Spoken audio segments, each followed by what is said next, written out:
sejam bem-vindos. Está começando o programa Ponto de Encontro, exibido pela TVB Band Litoral, e é muito boa a sua companhia aqui com a gente hoje, porque hoje a gente vai falar sobre dois projetos que são muito positivos para a nossa região: o Playground do Jacaré e o projeto Ecoviver.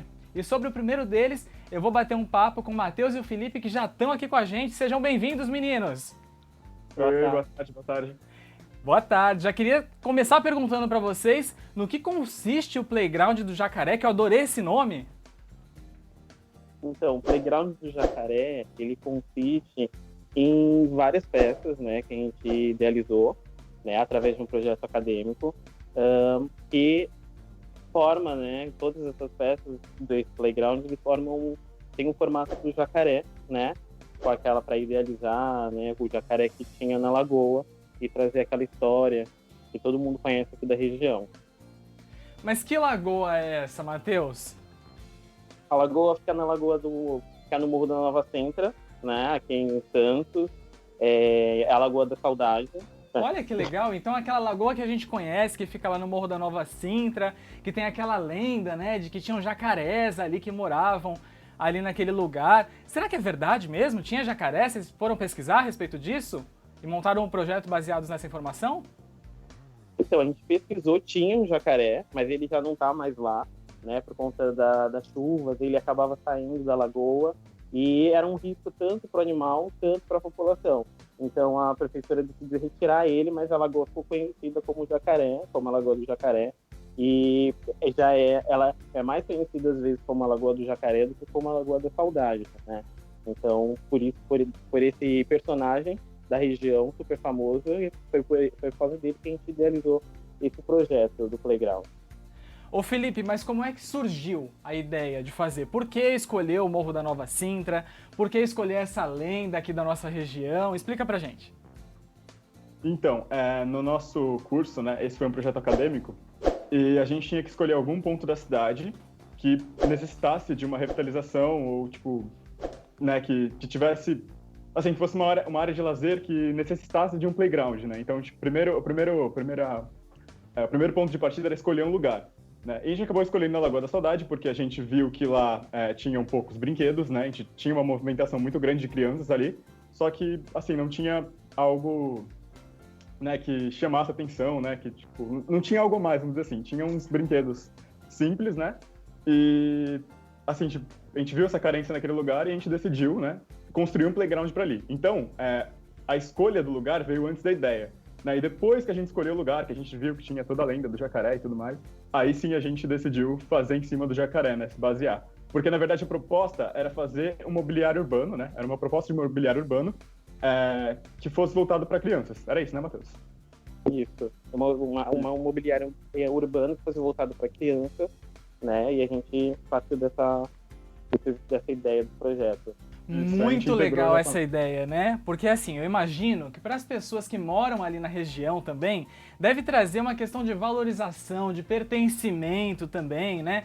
Porque as pessoas são bairristas, né? Em Santos. O santista tem essa característica, né? Gosta do bairro onde mora e tudo mais, valoriza aquela região, né? Faz questão, tem orgulho de falar, eu nasci em tal bairro, né? Então eu acho que vocês trazem uma questão de pertencimento muito grande para as pessoas daquela região, né, Matheus? Sim, com certeza. Quando a gente estava idealizando o projeto, a gente fez várias pesquisas de campo, né? Então a gente conversou com a população ali da região. A gente tem algumas escolas ali, creches próximas da região, a gente conversou com os pais das crianças também. E a gente percebeu que o pessoal daquela região, os moradores, eles tinham essa carência, como o Felipe falou, né? Então eles precisavam desse olhar para essa área. E o Morro da Nova Sintra, ele é um morro que ele une várias outras pessoas que moram na região dos morros aqui da região. Então, tipo, lá tem festas típicas.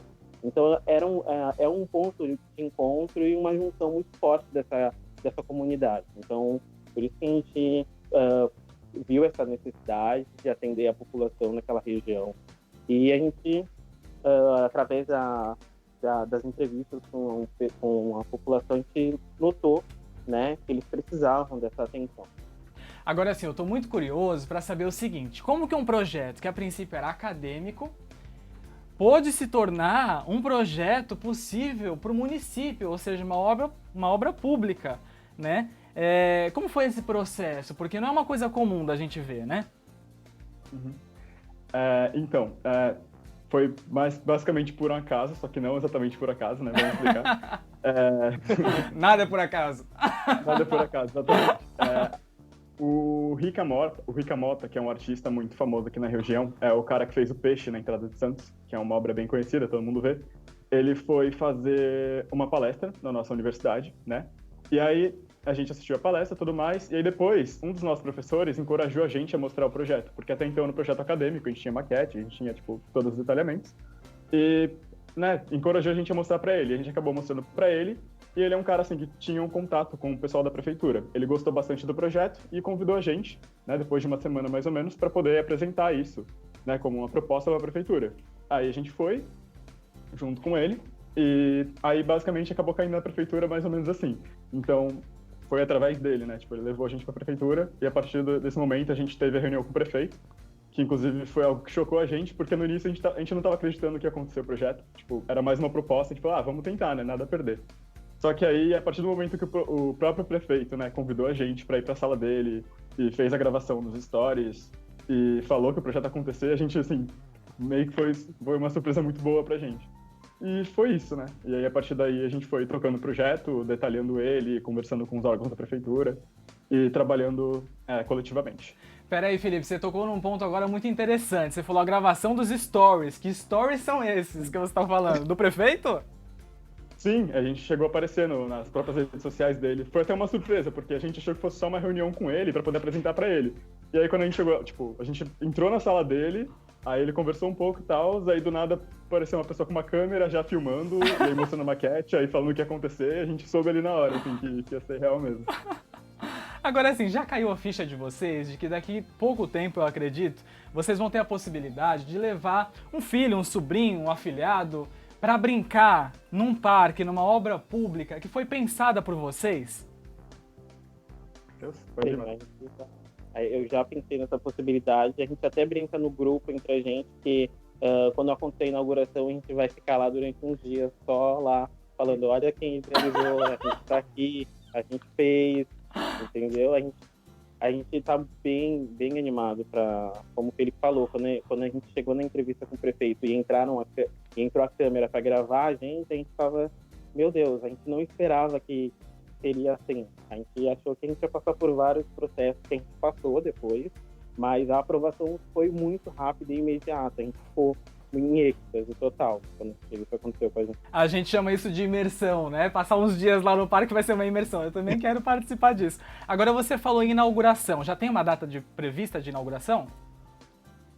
A gente ainda não bateu a data fixa exatamente, porque a Lagoa ela também está passando por uma reforma, né? Então, o Jacaré, na verdade, assim, um dos fatores que contribuíram para que ele fosse executado é que eles aproveitaram que a Lagoa já estava sendo revitalizada, então já estava né, sendo construído alguns pontos, né, reformado, e aí o Jacaré ele entrou, tipo, ali no momento certo, o playground no caso. Então, eu acredito que deve ser mais ou menos aí de agora para o final do ano, provavelmente já deve estar pronto, assim, pelo que a gente tem acompanhado, porque as peças elas estão sendo fabricadas agora, e pelo que a gente tem acompanhado, acredito que mais ou menos aí em torno de outubro, final desse mês, talvez.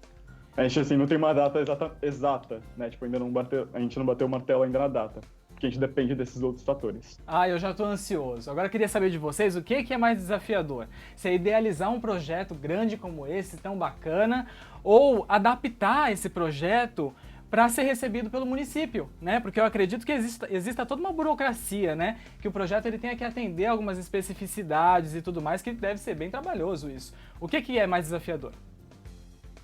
Eu acho que o que é mais desafiador, assim, de primeiro, é a parte criativa. Você buscar referência, você se inspirar, você mergulhar naquele processo de criatividade, né? Então, para mim, ele é o mais difícil de todos. Mas lógico que depois de atender a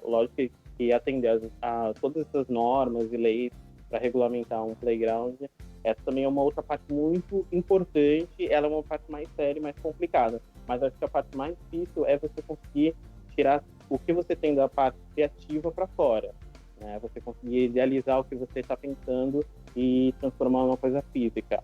As normas e as leis, elas são ali para ser seguidas, né? Então elas são é uma coisa mais fácil, né? Mais difícil de executar. Era mais fácil, mas era mais difícil de executar.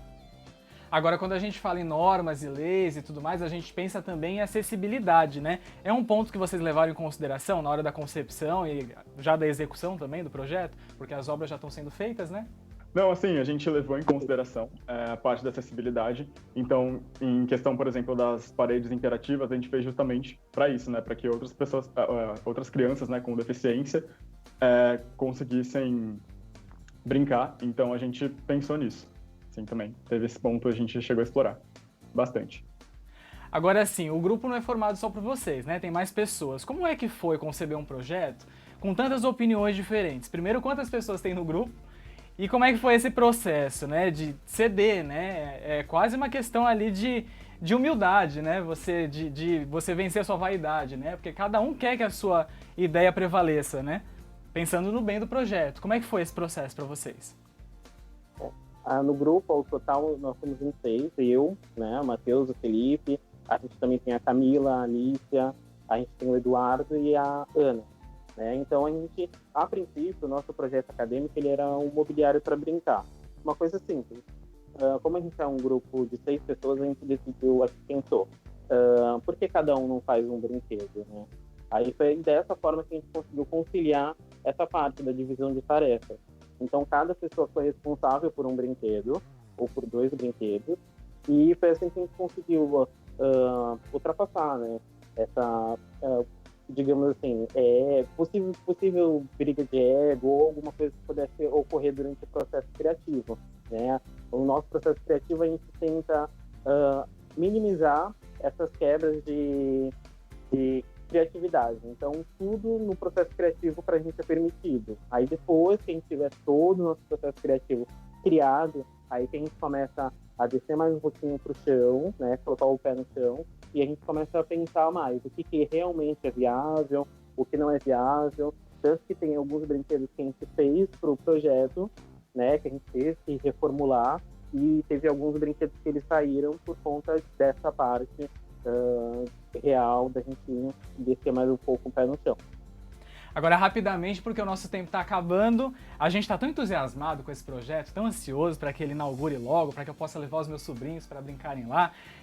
Eu queria saber de vocês, para a gente encerrar, se já tem algum outro projeto na cabeça de vocês, se vocês podem dar algum spoiler para a gente sobre o próximo projeto. No momento, a gente já tinha algumas ideias, na verdade, porque assim, a partir do momento que a gente viu que o projeto ia ser real mesmo, a gente começou a já pensar nas outras possibilidades, né? Só que agora com essa parte de execução, meio que ficou em segundo plano, assim, a gente tá focado em fazer já o Jacaré acontecer e, implantar, terminar ele.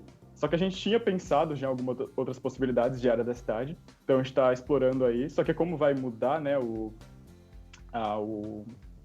toda a parte administrativa da cidade, porque vem as novas eleições aí, a gente está aguardando um pouco, só que a gente está rascunhando algumas coisas. A gente tinha pensado um pouco sobre a fonte do sapo, a gente tinha pensado... Essa aqui a gente está explorando muito ainda, né? Que como eu falei, essa parte a gente não tem nada concreto, mas a gente está explorando algumas outras áreas da cidade para poder implantar outros brinquedos. Que maravilha! Meninos, muito obrigado pela presença de vocês aqui. Desejo muita sorte para vocês, muito sucesso na carreira de vocês. Já começaram com o pé direito, né? Voltem sempre aqui ao programa, viu? Muito obrigado. Muito obrigado. Tchau, tchau. Demais, né, gente? Tomara que o Jacaré chegue logo, né? No próximo bloco a gente vai conversar sobre o projeto Ecoviver. Então você não sai daí, que eu volto já.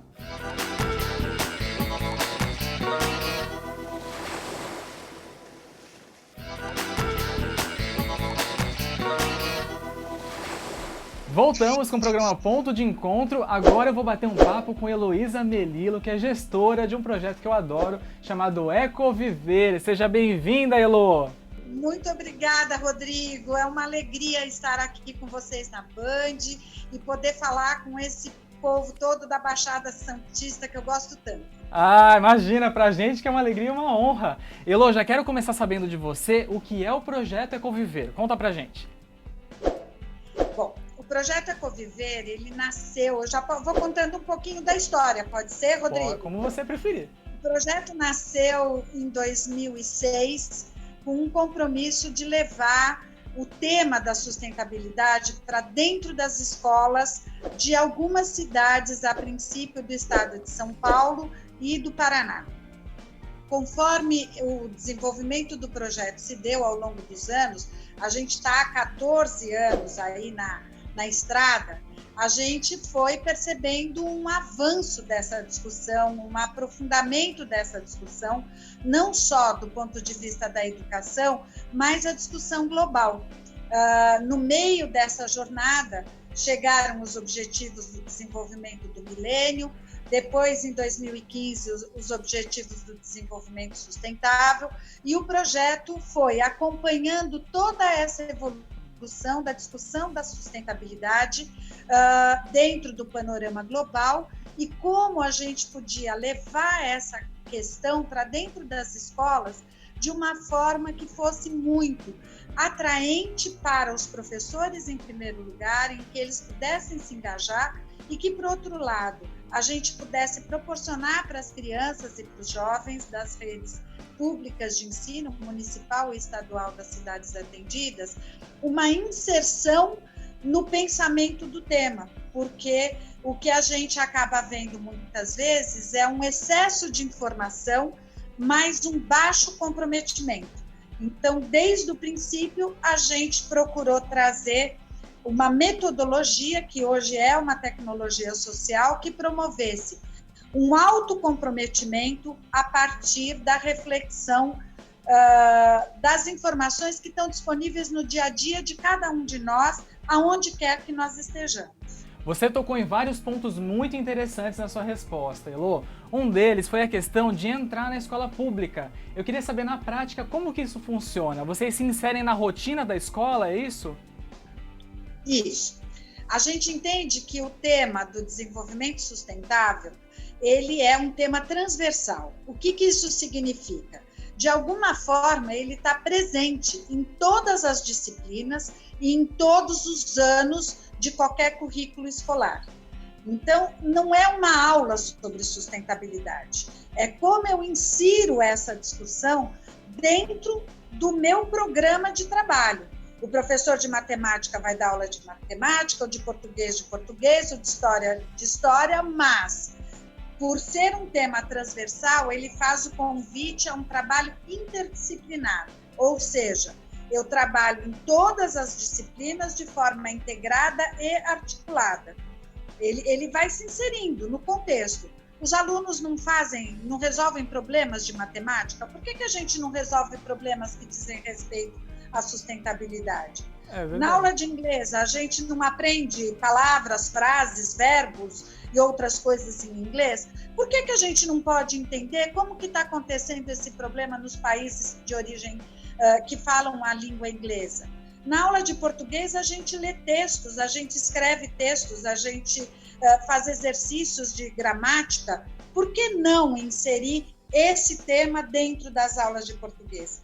E isso tudo de uma forma planejada que se constitui num projeto interdisciplinar para a escola. E por isso que eu acredito que tem a efetividade de resultados e a adesão dos professores, porque não é um a mais. A gente não está pedindo para o professor mais uma coisa para ele fazer. Não, a gente vai trazer insumos e uma metodologia para ele trabalhar o que ele ia trabalhar mesmo com o tema da sustentabilidade. E esse ano tem novidades, viu, Rodrigo? Daqui a pouco eu conto para vocês. Ah, não, pelo amor de Deus, eu sou uma pessoa curiosa, eu tenho urticária, se você não me contar essa novidade, eu não consigo seguir com a entrevista, Elô, pelo amor de Deus.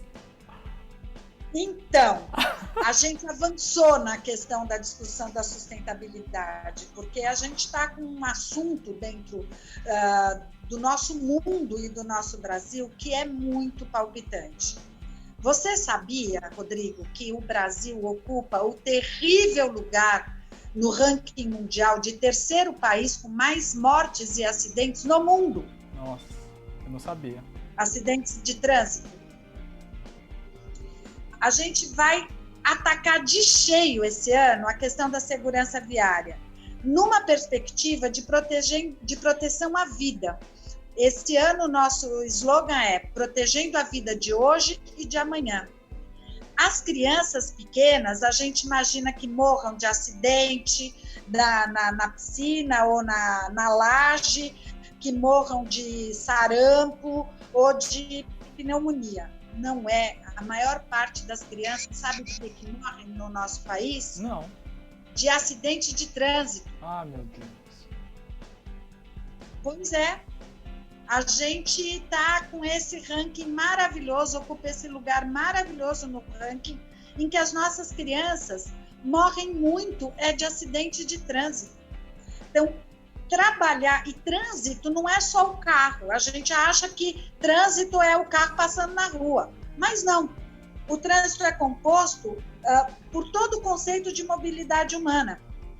A gente, enquanto pedestre, faz parte do trânsito. Quando anda de bicicleta, de skate, de patinete, de motocicleta, de carroça, de cavalo, de caminhão, a gente está sempre numa relação com o trânsito. Então, trabalhar essa questão numa perspectiva de proteção à vida e fazendo link com os ODS e a sustentabilidade, porque proteger a vida é um dos pontos primordiais, prioritários de todos os ODS, da existência dos Objetivos do Desenvolvimento Sustentável. Então, a gente não mudou de tema, a gente só está botando luz, botando foco na questão da segurança viária. Existem alguns pontos, eu imagino que agora, durante a pandemia, vocês devam ter se reinventado de alguma maneira, né? Você, inclusive, já citou algumas características aí. Alguns desses pontos, eles vão seguir depois que acabar a pandemia e tudo mais? Eles devem ser incorporados ao projeto quando ele estiver acontecendo naturalmente? Então, Rodrigo, deixa eu contar para você. O projeto estava prontinho para ir para a rua. A gente já havia realizado a capacitação dos nossos coordenadores locais, regionais, tudo pronto, as articulações com as secretarias de educação feitas quando chegou a pandemia. E agora, o que fazer? E eu acho que a gente fez algumas coisas que foram importantes. Em primeiro lugar, a gente fez aquilo que a gente se propõe ao longo de todos esses 14 anos, é estar ao lado o tempo inteiro das escolas, das secretarias, especialmente dos professores. Então, a gente viu que a primeira necessidade era ajudar os professores a pensar atividades que os alunos pudessem fazer remotamente nas suas casas. Não necessariamente a ver com segurança viária, mas dentro do conceito de sustentabilidade ODS. E nós preparamos, ao longo dos meses de abril, maio, junho e julho, mais de 200 aulas, 200 atividades que foram disponibilizadas para todas as secretarias de educação dos municípios participantes do projeto. E a gente teve uma adesão enorme. Você falando de Baixada, aí na Baixada Santista, a gente teve uma super adesão das escolas, das secretarias e dos professores com essas atividades. Com isso, a gente passou para o segundo passo. E agora, o que fazer? Não vamos conseguir capacitar os nossos professores do jeito que a gente sempre fez, por meio de workshops. Nesse momento, a gente ainda achava que os alunos iam voltar para a sala de aula, mas os professores a gente precisava capacitar. E daí nós pensamos que a gente precisava transformar a capacitação em online. E eu, particularmente, tenho muita restrição a muitas capacitações online que existiam e que ainda existem disponíveis na web. E eu falava, não pode ser uma aula. Apesar de chamar de uma videoaula, isso não pode ser uma aula porque vai ficar muito chato. Então, a gente criou uma aula muito diferente, é uma sequência de 4 aulas, 4 videoaulas, que tem no máximo 10, 12 minutos de duração. E nessas videoaulas a gente fez com todo o aparato de produção técnica, com pessoas que são muito boas, craques nesse assunto, para levar a proposta do projeto, a metodologia do projeto e como a gente ia fazer ainda naquele momento a jornada dentro das escolas. Veio então a notícia, os alunos não voltam. Nem sei se em alguma cidade ainda vai voltar. Aí eu já sei que na Baixada E vai ser, a gente já está com a informação de que não, na maior parte das cidades. E então a gente agora está fazendo a transposição das atividades presenciais com os alunos em atividades que eu falo que são multimeios, porque tem cidades ou redes que estão dando aula pela internet, redes que estão dando aula pela televisão, redes que dão aula pelo rádio, redes que mandam atividade em caderninho para os alunos, e o projeto não vai deixar ninguém para trás. Então, a gente tem um formato de jornada pela internet, um formato pela TV, um formato pela rádio, um formato em papel, ou seja, aonde quer que este professor e este aluno estiver, a gente vai ter uma alternativa para ele estar no projeto Ecoviver e desenvolver o projeto Ecoviver. E a participação e inscrição dos professores foi surpreendentemente maior. Nós já batemos 50% a mais de professores participantes no projeto do que nós tivemos em 2020. Que maravilha, Elô. Em 2019, desculpe. Eu fico muito feliz em ver que o projeto corre tão bem, né? É um projeto que eu adoro. Eu gostaria que as pessoas conhecessem ainda melhor, né? Acessassem pelas redes sociais também. Infelizmente, o nosso tempo está acabando. Eu quero te agradecer demais pela tua presença aqui, te parabenizar pelo Ecoviver, que ele tenha muitos anos de vida ainda, viu? Muito obrigado, Elô. Eu que agradeço, Rodrigo, o espaço, e a gente fica à disposição. A gente tem o @Ecoviver no Instagram, no Facebook, o site do projeto com informações mais completas, e a gente tem aí na Baixada a Carla e a Patrícia, nossas coordenadoras, que estão ajudando e acompanhando as secretarias e as escolas. Muito obrigada, Baixada, pela participação, apoio e incentivo. E obrigada a você, Rodrigo, pelo apoio ao projeto. Imagina, eu que agradeço. Um beijo, Elô! Um beijo no coração de todo mundo. Demais, né? Que simpatia, Elô. Olha só, semana que vem a gente está de volta com o Ponto de Encontro e você fica agora com o Jornal da Band. Um beijo muito carinhoso e até lá!